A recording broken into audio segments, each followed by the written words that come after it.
और छोटी बड़ी खबरों को लेकर के सबसे पहले बात कर रहे हैं देव दीपावली की। वाराणसी में देव दीपावली के मौके पर घाटों पर करीब 25 लाख दीप जलाए गए हैं। दीपों से सभी घाट जगमगा रहे हैं। बड़ी संख्या में लोग देव दीपावली में शामिल होने के लिए पहुंचे हैं। मुख्यमंत्री योगी आदित्यनाथ भी काशी में ही मौजूद हैं। दशाश्वमेध घाट पर भव्य गंगा आरती की गई है। लेजर लाइट और ग्रीन कैकर्स का शो भी हो रहा है। तो ये तस्वीरें इस वक्त हम आपको दिखा रहे हैं किस तरीके से दिव्य काशी वाली दिवाली आप देख रहे हैं। देव दीपावली लाखों दियों की रोशनी से घाट पूरी तरह से जगमग है। दशाश्वमेध घाट पर भव्य गंगा आरती की गई है। यह तस्वीर इस वक्त हम आपको दिखा रहे हैं भव्य देव दीपावली की। यह तस्वीर इस वक्त आप देख रहे हैं दिव्य दिवाली काशी वाली। वाराणसी में 25 लाख दीप जलाए गए। लाखों दियों की रोशनी से घाट जो है वो जगमगाए हैं। लेजर शो और ग्रीन कैकर्स के शो वहां पर हो रहे हैं। दशाश्वमेध घाट पर भव्य गंगा आरती हो रही है। ये तस्वीर इस वक्त हम आपको दिखा रहे हैं। अलग अलग तस्वीरें आप देख रहे हैं। उत्तर प्रदेश के मुख्यमंत्री योगी आदित्यनाथ भी वहां पर पहुंचे हुए हैं और कार्यक्रम में शामिल हो रहे हैं। अस्सी घाट की तस्वीर। उपेंद्र हमारे सहयोगी हमारे साथ बातचीत करने के लिए जुड़ रहे हैं। उपेंद्र, क्या कार्यक्रम फिलहाल अभी चल रहा है देव दीपावली के मौके पर, और क्या मुख्यमंत्री का संबोधन भी वहां पर होगा?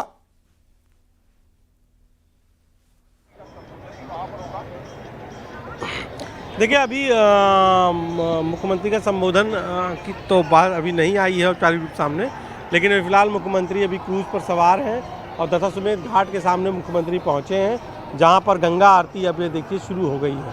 तस्वीरें भी हम अपने दर्शकों को दिखा रहे हैं गंगा आरती की, जो दशाश्वमेध घाट पर शुरू हो गई है। 42 रिद्धि सिद्धि कन्याएँ हैं, 21 अर्चक हैं।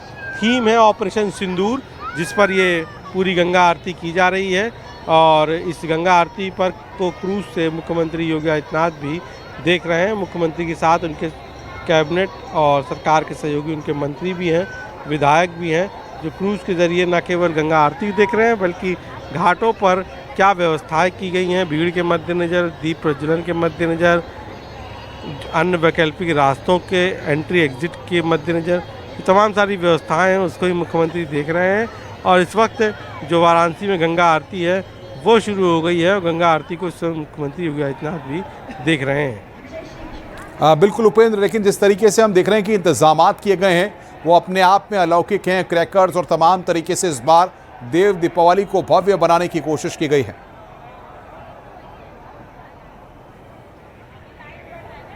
बिल्कुल, देखिए, जब से यूपी की कमान मुख्यमंत्री योगी आदित्यनाथ ने संभाली है उसके बाद से ही यहाँ पर देव दीपावली की जो तैयारियां हैं उन पर हर साल कुछ न कुछ नई कड़ियाँ मोतियों की माला की तरह जुड़ रही है। 2014 के बाद प्रधानमंत्री नरेंद्र मोदी जब काशी सांसद बने तो उन्होंने देव दीपावली की चर्चा देश और दुनिया के मंचों पर की, जिसके बाद यहाँ आने वाले श्रद्धालुओं की, भक्तों की संख्या भी बढ़ गई, देखने की चाह रखने वाले लोगों की संख्या भी बढ़ गई। उसके बाद 17 में जब मुख्यमंत्री योगी आदित्यनाथ यूपी के सीएम बने उसके बाद से देव दीपावली में अलग अलग आयोजन जोड़े जाने लगे। आज जैसे कि क्रैकर शो है, ये क्रैकर शो हालांकि लगातार मुख्यमंत्री के यूपी का मुख्यमंत्री बनने के बाद से क्रैकर शो हो रहा है, जो विश्वनाथ धाम के सामने होगा। इसके अलावा जो लेजर शो है वो चेसिंग घाट के सामने हो रहा है, जिस पर नौजवान झूठते नज़र आ रहे हैं। इसके अलावा गंगा आरती है जो भव्य दिव्य की गई है। 42 रिद्धि सिद्धि कन्याएँ हैं, 21 अर्चक हैं, 80 घाट पर आयोजन है। कई घाटों पर जो भारतीय महिला क्रिकेट टीम ने एक ऐतिहासिक जीत दर्ज की है उसकी खुशी में रंगोली बनाई गई है। क्रैकर शो होगा गंगा आरती जैसे ही ख़त्म होगी, उसके बाद 8 बजे से 8:15 के बीच में क्रैकर शो होगा जो विश्वनाथ धाम के सामने होगा। और पूरे काशी के जो आसमान है, काशी मौजूद 40 लाख से ज़्यादा लोग, घाट गलियों में मौजूद लोग इस पल, अद्भुत पल के, क्रैकर शो के अद्भुत पल के साक्षी बनेंगे। फिलहाल अभी चेसिंग घाट पर लेजर शो 2 राउंड हो गया है और अब वाराणसी दशाश्वमेध घाट पर महागंगा आरती की जा रही है। बिल्कुल उपेंद्र, आप नज़र बना के रखिए कि हम तस्वीरें लगातार अपने दर्शकों को दिखा रहे हैं किस तरीके से देवों की दिवाली काशी वाली वाराणसी में 25 लाख दीप जलाए गए हैं।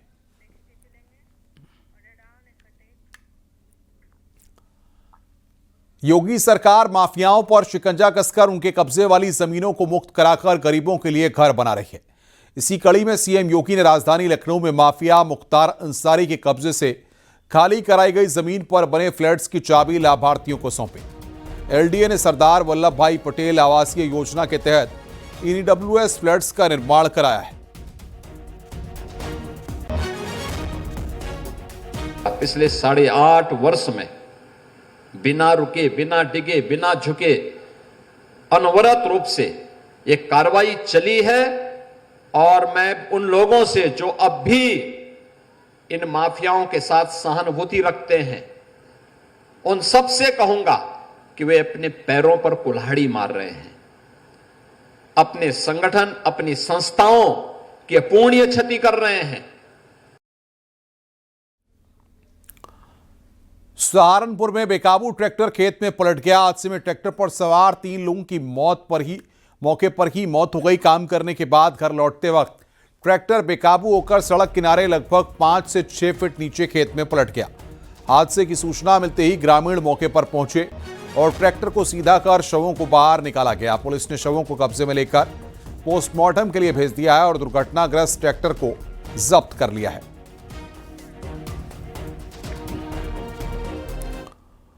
उन्नाव में तेज रफ्तार लोडर ने बाइक को टक्कर मार दी। सड़क हादसे में 3 सगे भाइयों की दर्दनाक मौत हो गई। टक्कर मारने के बाद लोडर खेत में पलट गया। हादसे के बाद से लोडर ड्राइवर मौके से फरार हो गया। सूचना पर मौके पर पुलिस पहुंची और शवों को पोस्टमार्टम के लिए भेज दिया गया है। तीनों सगे भाई गंगा में स्नान करने जा रहे थे। फिलहाल पुलिस पूरे मामले की जांच कर रही है।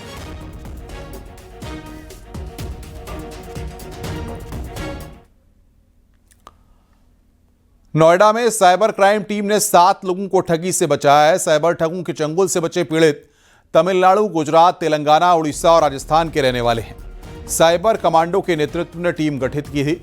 टीम ने Indian cyber crime coordination centre और एनपीसी के सहयोग से इंटेलिजेंस के आधार पर कार्रवाई की है। अच्छे रिटर्न के झांसे में ये लोग लगातार स्टॉक मार्केट में निवेश कर रहे थे। साइबर टीम ने ठगों के जाल में फंसे लोगों से संपर्क किया और उनकी ट्रांजैक्शन रुकवाई। पुलिस अब अमाउंट को फ्रीज कराने में जुटी है। साथ ही आरोपियों की पहचान की जा रही है। साइबर कमांडो के नेतृत्व में एक टीम गठित की गई थी जो I4C और NPCI से समन्वय स्थापित कर जो रिपोर्टेड क्राइम्स हैं उनके आधार पर इंटेलिजेंस डेवलप कर रहे थे कि फाइनेंशियल फ्लोज से क्या हम उन लोगों को पहचान सकते हैं जिनके साथ अभी भी इन्वेस्टमेंट क्राइम हो रहा है। इस इंटेलिजेंस के आधार पर देश भर में से 7 लोग आइडेंटिफाई किए गए जो तमिलनाडु, तेलंगाना, उड़ीसा, गुजरात और राजस्थान से हैं।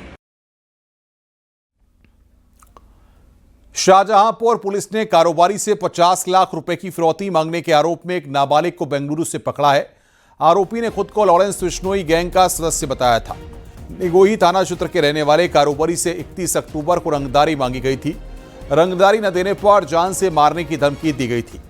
पुलिस ने शिकायत दर्ज कर आरोपी की लोकेशन ट्रेस की। आरोपी की पहचान फतेहपुर के रहने वाले नाबालिग के तौर पर हुई है। पुलिस की एक टीम बेंगलुरु भेजी गई जहां से उसे पकड़ लिया गया। उसका मूल निवास भी प्रदेश में फतेहपुर का पाया गया। तत्काल टीम रवाना हुई और उसको जो है लाया गया है।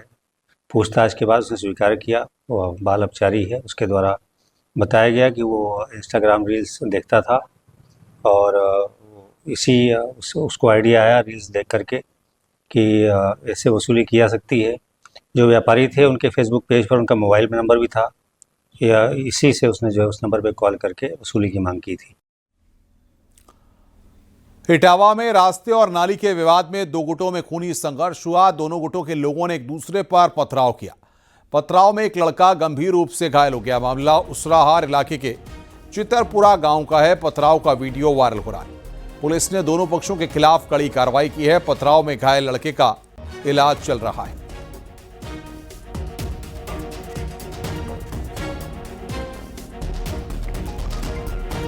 कल बिहार विधानसभा चुनाव की पहले चरण की वोटिंग होनी है, जिसे लेकर यूपी बॉर्डर के जिलों में पुलिस प्रशासन अलर्ट मोड पर है। सोनभद्र में पुलिस प्रशासन ने सीमाओं को सील कर दिया है। पुलिस की पैनी नजर बॉर्डर इलाकों में रखी जा रही है।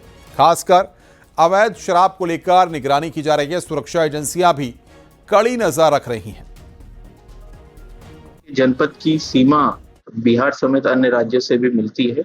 इस बिहार चुनाव के दृष्टिगत रखते हुए कुछ थाने जहां बिहार की गाड़ियों की आवाजाही ज्यादा होती है, वहां पे रात्रि में सघन चेकिंग अभियान चलाया जा रहा है। साथ ही साथ वहां पर बॉर्डर पे चेक पोस्ट भी स्थापित की जा रही है और जनपद बिहार के जो जनपद हैं उनसे भी समन्वय स्थापित किया जा रहा है, ताकि इस प्रकार से अवैध सामग्री के जाने पर वहां पे नियंत्रण किया जा सके। जगत गुरु राम भद्राचार्य फतेहपुर जिले में जगन्नाथ धाम के भूमि पूजन पर पहुंचे। इस मौके पर उन्होंने एक बार फिर भारत को हिंदू राष्ट्र बनाने के ओंकार भरे। उन्होंने कहा कि भारत की 80% आबादी हिंदू होनी चाहिए। उन्होंने कहा कि संसद में जब तक हिंदू सांसदों की संख्या 430 नहीं होगी, देश हिंदू राष्ट्र नहीं बनेगा। इसके लिए सभी को प्रयास करना चाहिए। जब तक मैं हूं, हिंदुओं का बाल भी बांका नहीं होगा। तो भूमि पूजन में पहुंचे राम भद्राचार्य, भारत को हिंदू राष्ट्र बनाने की मांग यहां पर की गई। जगन्नाथ भूमि पूजन में पहुंचे राम भद्राचार्य, भारत को हिंदू राष्ट्र बनाने की मांग यहां पर दोहराई गई। भारत में किसी भी प्रकार से हिंदुओं की संख्या 80% होनी ही चाहिए।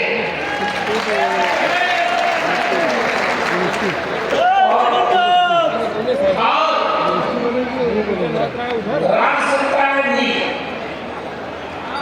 हम जब तक संसद में कम से कम 370 सीट नहीं आ लेते हिंदू वालों की, तब तक हिंदू राष्ट्र नहीं बन सकेगा।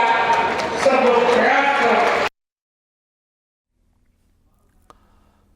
जगत गुरु राम भद्राचार्य ने लोकसभा में 430 हिंदू सांसदों का जो मुद्दा उठाया है, तो आपको बताते हैं कि 18वीं लोकसभा की तस्वीर। लोकसभा के कुल 543 सांसदों में से 488 हिंदू सांसद हैं। यानी राम भद्राचार्य जिन 430 हिंदू सांसदों की बात कह रहे हैं, मौजूदा लोकसभा में उससे 58 सांसद ज्यादा हैं। जबकि इस लोकसभा में मुस्लिम सांसदों की संख्या सबसे कम है। 24 मुस्लिम ही सांसद इस बार लोकसभा में पहुंचे हैं। वहीं ईसाई सांसदों की संख्या 19 है और सिख सांसदों की संख्या 12 है।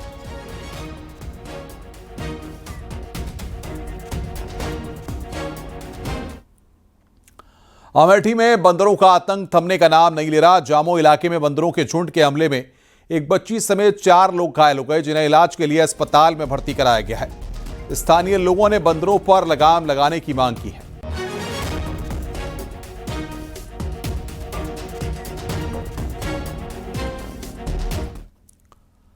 लखनऊ के मॉल इलाके में महिला की हत्या का पुलिस ने खुलासा कर दिया है।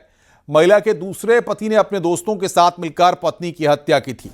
पुलिस ने पूजा के पति राजू गुप्ता समेत 5 आरोपियों को गिरफ्तार किया है। पुलिस के मुताबिक राजू ने 1 लाख रुपए में पत्नी की हत्या की सुपारी शकील और अनीस को दी थी। पूजा को माल इलाके में आम के बाग में बुलाकर उसकी गला घोंटकर हत्या की गई। पूजा अपने पहले पति की हत्या के मामले में जेल जा चुकी थी। जेल से निकलने के बाद उसने राजू गुप्ता से दूसरी शादी की थी। राजू गुप्ता ने पूजा के नाम खरीदे 2 प्लॉट में से राजू ने 10 लाख रुपए में एक प्लॉट बेचा था। राजू से पूजा प्लॉट का पैसा मांग रही थी। इतना ही नहीं, पहली पत्नी के बच्चों से भी राजू को मिलने नहीं देती। घरेलू कलह से तंग आकर राजू ने पूजा की हत्या की साजिश रचकर उसे मौत के घाट उतार दिया। 3 नवंबर को माल इलाके में पूजा का शव झाड़ियों में मिला था। शव के पास मिले मोबाइल से शव की शिनाख्त हुई। आया कि ये दोनों की दूसरी शादी थी। उसके बाद इन दोनों में लड़ाई झगड़ा था। पत्नी से पति परेशान था, वो उस बच्चे से नहीं मिलने दे रही थी। पैसों को लेकर पर भी विवाद था। तो इसने अपने साथ में काम करने वाले अनीस से मिलकर और शकील, जिन्होंने 2 अपने और दोस्त लाए, सर्वेश और राजेश कुमार, उनसे मिलकर हत्या की। इसको एक आम के बाग में 31 अक्टूबर को शाम को 4 बजे ले गए। वहीं पर गला घोंटकर हत्या कर दी गई। बुलंदशहर में कार्तिक पूर्णिमा पर अलीगढ़ से स्नान करने आए 2 सगे भाई सेल्फी लेने के चक्कर में गंगा में डूब गए। एक भाई को स्थानीय महिला ने तैरकर बचा लिया, लेकिन दूसरा भाई गंगा नदी में डूब गया। इसके बाद स्थानीय गोताखोरों और एनडीआरएफ उसकी तलाश में जुट गए हैं, लेकिन अभी तक युवक का पता नहीं चल पाया है। डिबाई इलाके के एडीएम, सीओ और थाना नौरारा पुलिस बल घटनास्थल पर मौजूद हैं। दोनों भाई ऐसी जगह गंगा स्नान करने के लिए पहुंचे थे जहां आमतौर पर कोई गंगा स्नान नहीं करता। सबको आता अपने अपने दिल में।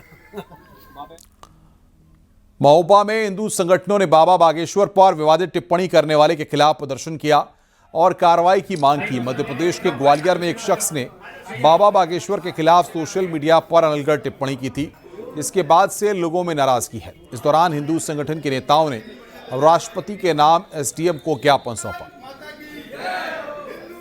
और सदस्यगण आए थे शिवसेना के, और श्री बागेश्वर धाम जो महोबा की जो कमेटी है वो आए थे। उनका एक ज्ञापन इस बिंदु को लेकर के था कि हमारे श्री बागेश्वर धाम सरकार के जो पीठाधीश्वर श्री धीरेन्द्र शास्त्री जी हैं, उनकी यात्रा को लेकर के कोई बयानबाजी जो है ग्वालियर में की गई है, उससे उन लोग जो है उसके विरुद्ध कार्रवाई के लिए अपना ज्ञापन दिए हैं। ज्ञापन को उचित फोरम पर भेज करके और कार्रवाई कराई जाएगी। किनको संबोधित ज्ञापन है सर? ज्ञापन महामहिम को संबोधित। मथुरा में लड़की को थप्पड़ मारने का सीसीटीवी वीडियो सामने आया, जिसमें गेट पर खड़ी लड़की किसी से बात कर रही है। इस दौरान एक लड़का मोबाइल पर बात करते हुए गुजरता है और युवती को थप्पड़ मारते हुए आगे निकल जाता है।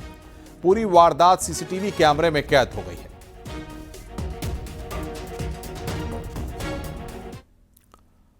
फतेहपुर में पति ने पत्नी की कुल्हाड़ी से वार कर हत्या कर दी। मामला खकरेरू थाना के ख्वाजीपुर का है। महिला का शव गांव के बाहर कोठरी में पड़ा मिला। बताया जा रहा है कि फिर पति पत्नी में घरेलू विवाद हुआ था। हत्या के बाद आरोपी पति मौके से फरार हो गया। पुलिस और फॉरेंसिक टीम घटना की जांच पड़ताल में जुटी है। आरोपी की गिरफ्तारी के लिए पुलिस ने 3 टीमें लगाई हैं।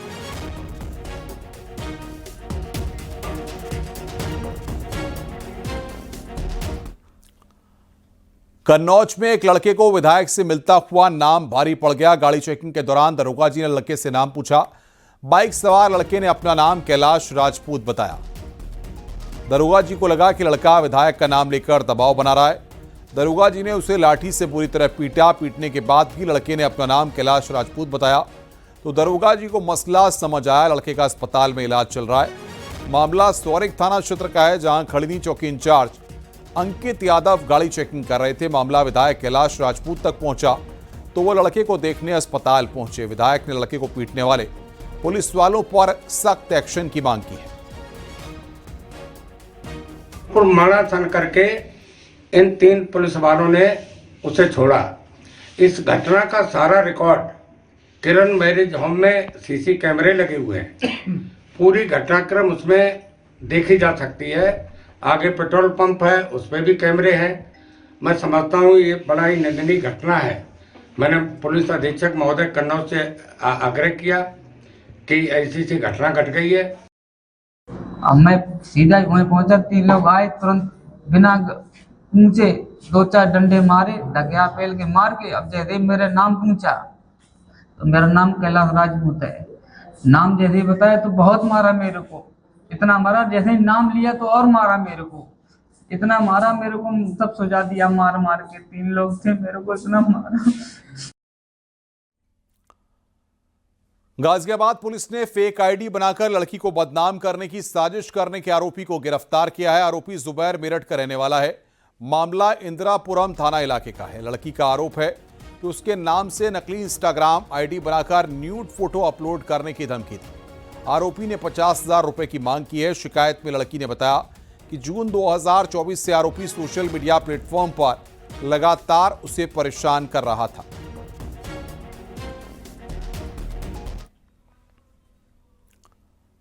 गाजियाबाद में 27 साल के लड़के की संदिग्ध हालात में मौत हो गई। लड़के का शव होटल के कमरे में लटका मिला।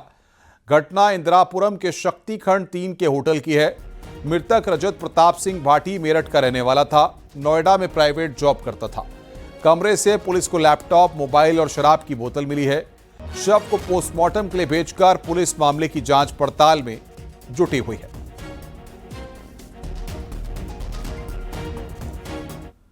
इटावा में कार्तिक पूर्णिमा पर यमुना घाट में स्नान के दौरान रील बनाते वक्त एक युवक डूब गया, जिसे बचाने के लिए दूसरा युवक भी उतरा, जिसके बाद वो किसी तरह बच निकला, लेकिन रील बनाने वाला शख्स लापता हो गया। मौके पर गोताखोरों को बुलाया गया और युवक की तलाश की जा रही है। फिलहाल रेस्क्यू ऑपरेशन जारी है। हादसे के बाद युवक के परिवार में कोहराम मच गया है।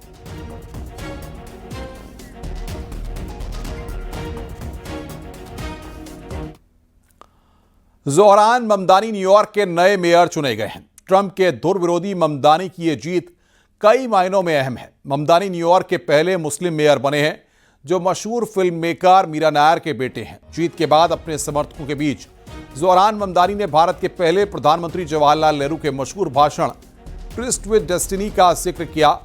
ममदानी की जीत इसलिए ज्यादा खास हो जाती है क्योंकि टेस्ला के सीईओ एलन मस्क और राष्ट्रपति ट्रंप ने लगातार ममदानी के खिलाफ प्रचार किया था। ट्रंप ने धमकी दी थी कि अगर ममदानी जीते तो वे न्यूयॉर्क की फंडिंग रोक देंगे।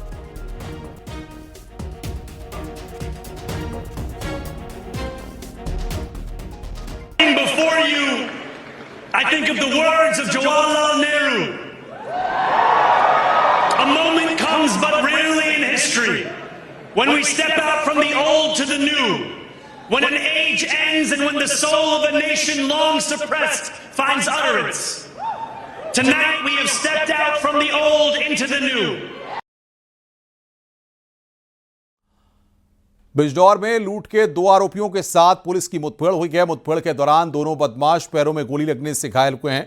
एक महिला ने थाना हल्दौर में लूट का मुकदमा दर्ज कराया था। महिला का आरोप था कि वो चांदपुर जाने के लिए बिजनौर रोडवेज बस स्टैंड पर खड़ी थी। तभी राजीव और अश्वनी नाम के 2 लोग और एक अज्ञात व्यक्ति टेंपू लेकर मेरे पास आए और मुझे चांदपुर छोड़ने की बात कही। थाना हल्दौर इलाके में नहर के पास महिला से कैश, गहने और मोबाइल लूट लिया गया।